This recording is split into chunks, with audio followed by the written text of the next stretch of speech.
ఓం శుక్లాం వరధరం విష్ణుం శశివర్ణం చతుర్భుజం ప్రసన్నవదనం ధ్యాయేత్ సర్వవిఘ్నోపశాంతయే. గురుబ్రహ్మ గురుర్విష్ణుః గురుదేవో మహేశ్వరः గురుసాక్షాత్ పరబ్రహ్మ తస్మై శ్రీ గురవే నమః. వ్యాసాయ విష్ణురూపాయ వ్యాసరూపాయ విష్ణవే నమో వై బ్రహ్మనిధయే వాసిష్ఠాయ నమో నమః. ఓం నారాయణం నమస్కృత్య నరం చైవ నరోత్తమం దేవీం సరస్వతీం వ్యాసం తతో జయముదీరయేతు. హరి ఓం.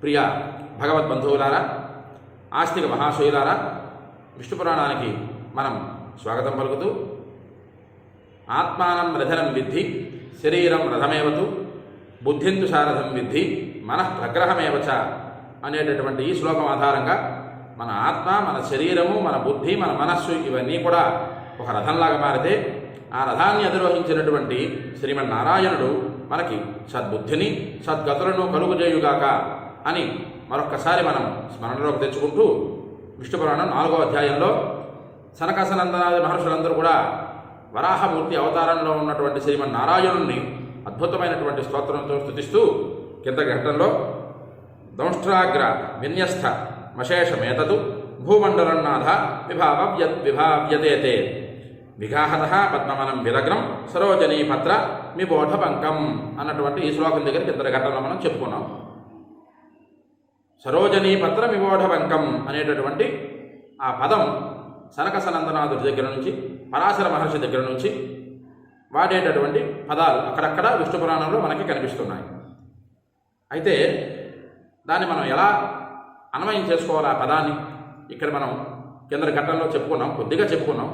మరి కాస్త దాని గురించి వివరం తెలుసుకొని మిగతా శ్లోకాలలోకి వెళ్తూ పద్మవనంలో దిగి స్నానం చేసిన బురద కలిగిన తామరాకులాగా ఆయన శరీరం ప్రకాశిస్తున్నది అన్నది సనకసనందనాది మహర్షులు చెప్పారు. బురద కలిగినటువంటిది అనేటటువంటిది అక్కడ ఎందుకు వాడారు అది మనం పట్టుకోవాలి కదా. చూడండి జాగ్రత్తగా, మాటికి ఒకసారి తామరాకుల ఉండేటటువంటి పదార్థంగా పరాశరుల వారు కానీ సనకసనందనాది మహర్షులు కానీ భూదేవి కానీ వర్ణించినటువంటి విధానంలో మనకి ప్రత్యేకంగా తెలుస్తున్నది. ఇక్కడ సనకసనందనాది మహర్షులు చెప్పేటటువంటి దాన్ని జాగ్రత్తగా మనం అన్వయం చేసుకోవాలి అనుకుంటే పద్మవనంలో అనేటటువంటి పదం ఉన్నది అక్కడ. విగాహత పద్మవనం విలగ్నం. ఆ పద్మవనం అసలు తామరాకు, బురద, చెరువు నీరు అవన్నీ పక్కన పెట్టండి. పద్మవనం ఏమిటి జాగ్రత్తగా అది మనం పట్టుకోవాలి కదా. చూడండి, తామర తోళ్ళు అంటారు కదా, చెరువు లోపల నుంచి వచ్చేటటువంటి కాడ, తామరాకు కాడ. అది ఎంత బురదగా ఉన్నా సరే, అది ఎంత చూడడానికి ఏహ్యంగా ఉన్నా సరే, ఆ తామరాకుకి ఎంత ప్రకాశం మీదన కనిపిస్తూ ఉంటుంది. అలాగే ఆ తామరాకు పక్కనే ఉండేటటువంటి ఆ తామర పద్మము, ఆ కలువ పువ్వు ఎంత అద్భుతమైనటువంటి దృశ్యాన్ని మన కంటికి కనిపించే రకంగా చూపిస్తుంది. అది కదా ఇక్కడ మనం చూడాల్సినటువంటిది. అంతే తప్ప బురదలో దొర్లినటువంటి పందికి, బురదలో కనిపించేటటువంటి తామరాకుకి ఒకే తీరుని కట్టడం మంచిది కాదు కదా. అవి రెండూ ఒకటి కావు కదా. దాన్ని ఇక్కడ మనం అన్వయం చేసుకునే ప్రయత్నం చేయాలి. చక్కగా బురదలో ఉండేటటువంటి తామరాకు, ఆ తామరాకుల మధ్యస్థానంలో ఉండేటటువంటి పద్మవనం, ఆ ఎక్కువ పూలు కలిగినటువంటి సమూహం కలిగినటువంటి పూల మధ్యస్థంలో తామరాకులు, అది మనస్సుకి అంత ఆహ్లాదకరమైనటువంటి వాతావరణాన్ని మనకి చూపిస్తుంది, మన కంటికి దృశ్యాన్ని చూపిస్తుంది. అది కానీ మనం పట్టుకుని అన్వయం చేసుకున్నట్లయితే మన జీవితంలో ఎన్ని ఈతి బాధలున్నా అవే మనకి కంటికి కనిపించినటువంటి బాధలు, అనుభవిస్తున్నటువంటి బాధలు, మానవుడు ప్రత్యేకంగా అనుభవిస్తున్నటువంటి బాధలు. అంటే బాధలు అంటే బాబు ఏం నడిచానా, ఏదో గురుడు వక్రమా, శుక్రుడు వక్రమా, రాహు వక్రమా, ఇవి కాదు కదా. సంసార లంపటంలో పడి కొట్టుకుంటున్నటువంటి మానవుడు సద్బుద్ధిని కలిగించేటటువంటి పురాణాల్ని పెడచెవిన పెట్టి సర్వకాల సర్వావస్థల యందు ఐశ్వర్యం కోసం యాతన పడుతూ 10 మందితో పోటీ పడుతూ వాళ్లతో సరిసమానమైనటువంటి జీవనాన్ని సాగించలేక ఇబ్బందులు పడేటటువంటి మానవుడికి ఈ ఒక్క మాట కానీ మనం అతనికి అర్థమైతే ఆయన జీవితంలో మరి ఇబ్బంది పడదు. ఎందుకు అంటే తామర ఆకు తాలూకు కింద కాడ ఎంత బురదలో ఉన్నా సరే మీదకి ఎంత చక్కనైనటువంటి దృశ్యాన్ని కలగజేస్తుందో మన జీవితానికి కూడా ఎన్ని ఇబ్బందులు ఉన్నా సరే భగవంతుడి పాద పద్మాదులను పట్టుకున్నంత మాత్రాన మనకి ఆ ఇబ్బందులన్నీ కూడా తొలగిపోతాయి. అదే పద్మవనంలో తామరాకులు, అదే వరాహమూర్తి తాలూకా అవతారంలో ఉండేటటువంటి దృశ్యము. బురద కలిగిన తామరాకులా ప్రకాశిస్తోంది అంటున్నారు సనక సనందనాది మహర్షులు. వారు వేసినటువంటి పదం అంత తేలికైన పదం కాదు కదా, దాన్ని మనం ఎంత జాగ్రత్తగా అన్వయం చేసుకోవాలి కదా. ఎన్ని ఇబ్బందులు ఉన్నాయండి సంసార లంపటంలో పడినటువంటి మానవుడు ఎన్ని ఇబ్బందులు పడుతున్నా సరే ఆఖరి యందు ప్రతి పనికి, ప్రతి దినము, ప్రతి క్షణము నారాయణ జనార్దన నన్ను సర్వకాల సర్వావస్థల యందు రక్షించి కాపాడు అని ఆయన పాద పద్మములు పట్టుకున్నట్లయితే ఎంతటి ఇబ్బంది అయినా సరే చాలా తక్కువ, చాలా సింపుల్గా ఎలాంటి సమస్య అయినా సరే పరిష్కారం అయిపోతుంది అన్నది ఇక్కడ మనం పట్టుకోవలసినటువంటి మన జీవితానికి అన్వయం చేసుకోవలసినటువంటి ఒక ఘట్టం. బురదలో దొర్లినటువంటి పందికి, బురదలో కనిపించినటువంటి తామరాకుకి ఒక తీరుని కట్టకూడదు. కావున మనం చేయవలసినటువంటి పని ఏంటయ్యా అంటే, బురదలో కలిగినటువంటి తామరాకు, ఆ పద్మవనంలో ఉండేటటువంటి తామరాకు మనస్సుకి ఎంత ఆహ్లాదాన్ని ఇస్తుందో మనం కూడా పరమేశ్వరుణ్ణి అంత చక్కగా పట్టుకునే ప్రయత్నం మనం చెయ్యాలి. తర్వాత శ్లోకాలకి వెళ్తే ఇంకా ఈ ఒక్కొక్క శ్లోకానికి కానీ మనం వివరణ ఇచ్చుకుంటూ వెళ్ళినట్లయితే మనకి ఎన్ని వీడియోలు చేసినా విష్ణు పురాణం ఒక అంతకి తేలేటటువంటిది కాదు.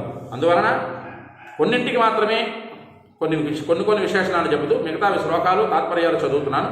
అంచేత ప్రజలందరూ కూడా ఈ వీడియోని ఫాలో అవుతూ ఉంటారని మరొకసారి విన్నవించుకుంటూ మరొక తర్వాత శ్లోకం సనక సనందనాథ మహర్షులు చెప్పినటువంటి శ్లోకం. ద్యావా పృథివ్యో రతుల ప్రభావ యదంతరం తద్వపుషా తదైవ వ్యాప్తం జగద్వ్యాప్తి సముద్ధదీప్తే హితాయ విశ్వస్య విభో భవత్వం. ఈ శ్లోకం పట్టుకుంటేనండి, దీనికి మనం అన్వయం చేసుకుంటేనండి, కనీసం ఆ అన్వయం చేసుకునే ఈ ఒక్క వీడియో కనీసపక్షంగా 1 గంట సేపు పడుతుంది. విశ్వము విశ్వమంతా వ్యాప్తివై ఉండేటటువంటి విష్ణువు అని చెప్పుకుంటున్నాం కదా, ఆ నామాలకి ఇక్కడ సనక సనందనాథ మహర్షులు ఒక్క శ్లోకంలో చక్కగా చెప్పారు. వ్యాప్తం జగద్వ్యాప్తి సమృద్ధదీప్తే హితాయ విశ్వస్య విభో భవత్వం అన్నటువంటి ఆ అర్ధపాదంలో చెప్పారు. ఎంత చక్కగా చెప్పారు. సాటిలేని ప్రభావం కలవాడా, ఎవరితోని కూడా నీ అంతటి వారు ఎవరు లేరయ్యా. భూమి ఆకాశాల మధ్యభాగంలో ఉన్న ప్రదేశాన్ని అంతటినీ నీ శరీరం చేత వ్యాప్తించబడి ఉన్నది అని ఇక్కడ చెప్తున్నారు.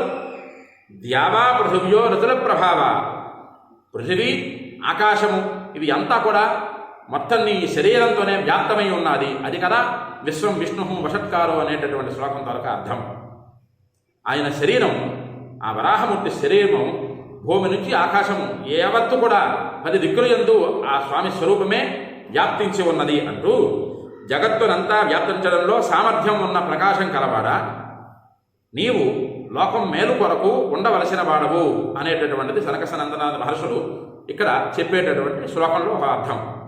లోకం మేలు కొరకు ఉండేటటువంటి పరమార్థము పరమము అంతా కూడా ఆ విష్ణువే అన్నది సనక సనందనాథ మహర్షులు చెబుతూ, పరమార్థస్త్వమేవైకో న్యాసోస్తి నాణ్యోస్తి జగత్పతే తవైష మహిమా ఏన వ్యాప్తచ్చరాచరం ఏన వ్యాప్త మేతచ్చరాచరం అన్నటువంటిది.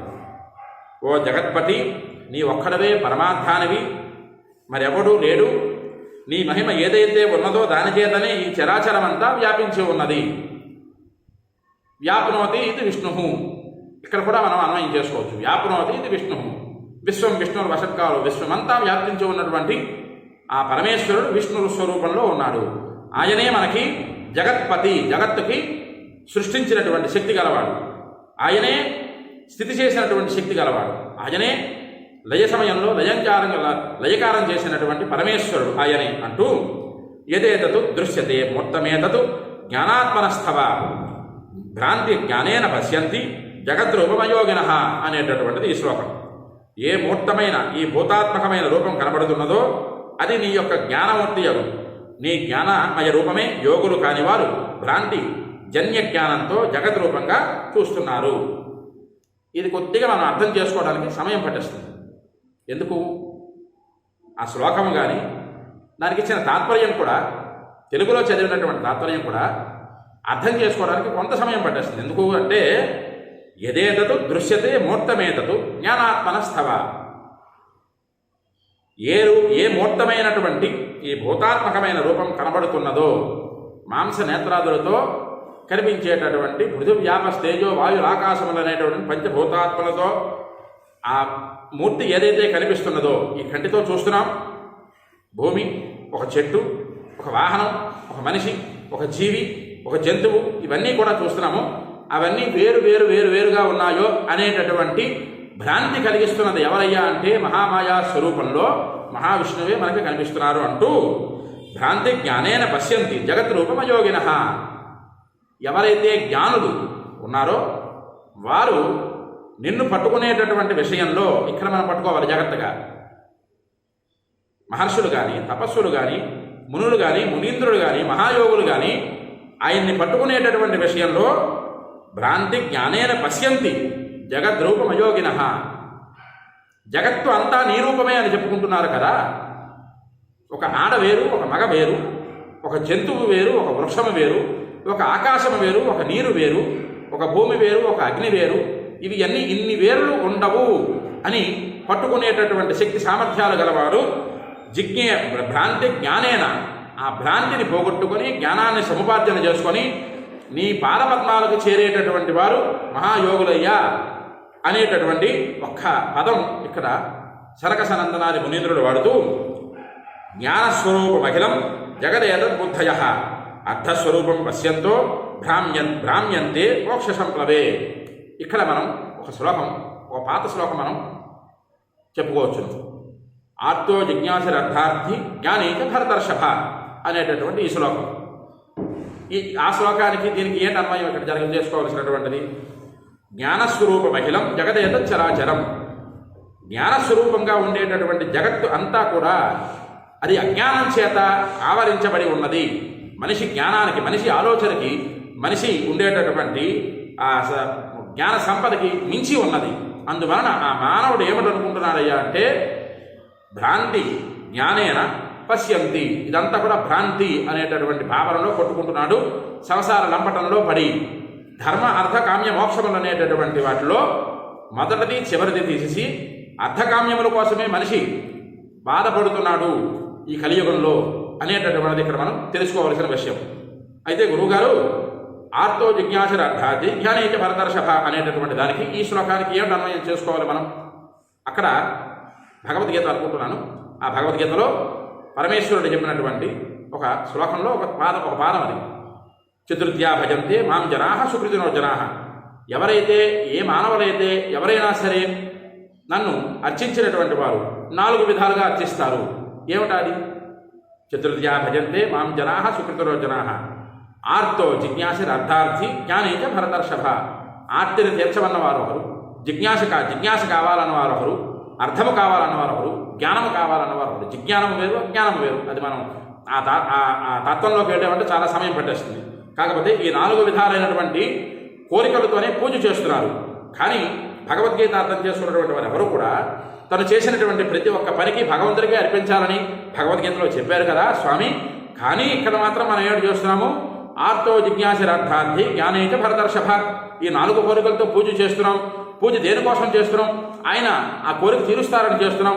తీర్చినంత మాత్రం చేత ఆయన వదిలేస్తున్నాం అనేటటువంటివి పాపభూయిష్టమైనటువంటి ఆలోచనలకు పోకూడదయ్యా అంటూ ఇక్కడ చెప్తున్నారు. అర్ధస్వరూపం పశ్యంతో భ్రామ్యంతే మోక్ష సంప్లవే. ఎవరైతే అజ్ఞానులు జ్ఞానస్వరూపమైన ఈ సకల జగత్తును వస్తు దృష్టితో, అర్ధదృష్టితో చూస్తూ మోహాంధకారంలో, సముద్ర ప్రవాహంలో పోతూ ఉంటారు అన్నది చెబుతున్నారు. అర్ధస్వరూపులు అజ్ఞానులు, అలాగే జ్ఞానస్వరూపమైన ఈ సకల జగత్తును, జ్ఞానస్వరూపమైన ఈ సకల జగత్తును అజ్ఞానంతో ఎవరైతే చూస్తున్నారో వారికి భగవంతుడు తాలూకు పాద పద్మములు పట్టుకునేటటువంటి అవకాశం పోతున్నది. ఎలా పోతున్నదయ్యా అంటే మోహాంధకార రూపంలో సముద్ర ప్రవాహంలో పరిభ్రమిస్తూ ఉంటారు. మోహము పరమేశ్వరుడు ఒక మాయ కప్పుతున్నాడు. కప్పినటువంటి ఆ మాయని మనం మన జీవితంలోనే అది తప్పించుకోలేక నానా ఇబ్బందులు పడుతూ సముద్ర మథనంలో, సముద్ర ప్రవాహంలో పరిభ్రమిస్తూ జన్మ ఎత్తడం, జన్మ తీసుకోవడం, జన్మ త్యజించడం, మరలా తీసుకోవడం, త్యజించడం, మరలా తీసుకోవడం, పోవడం, ఇలాగ ఎన్నో జన్మలకి కానీ మానవ జన్మ రాదు కదా. జంతువునాం నరజన్మ దుర్లభం అన్నారు కదా. అలాంటి మానవ జన్మ వచ్చినప్పుడు మనం కనుక ఈ పురాణాలని మన జీవితానికి అన్వయం చేసుకున్నట్లయితే చక్కగా ఆ విష్ణుమూర్తి తాలూకు అనుగ్రహం చేత స్వామివారి సత్సంకల్పంతో ఆయన నుంచి మనం వచ్చినాం కాబట్టి మరలా ఆయనలోకి మనం కలిసిపోవాలి అంటే ఈ జన్మతో జన్మరాహిత్యాన్ని పొంది స్వామివారి తాలూకు విష్ణు పదప్రాప్తిని పొందాలి అనేటటువంటి సత్సంకల్పం మనకి గట్టిగా ఉండాలి. అజ్ఞానంతో కూడుకున్నటువంటి పనులు చేయకుండా జ్ఞానవంతమైనటువంటి దాంతో పనులు చేస్తూ భగవంతుడు నీకు ఇచ్చినటువంటి జన్మకి ఒక సార్థకతని సమకూర్చుకోవాలి అంటూ ఏదో జ్ఞానవిధ శుద్ధచేతస్తస్యేకలం జగతు జ్ఞానాత్మకం ప్రవశ్యంతి తద్రూపం పరమేశ్వర అన్నటువంటి ఈ శ్లోకం కూడా మనం ఒక్క చిన్న దశలో చెప్పుకుందాం.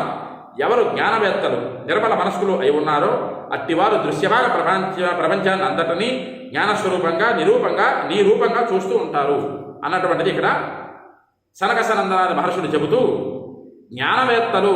జ్ఞానవేత్తలు అంటే నీ నుంచి వచ్చినటువంటి వారు సనక సనందనాది మహర్షులు.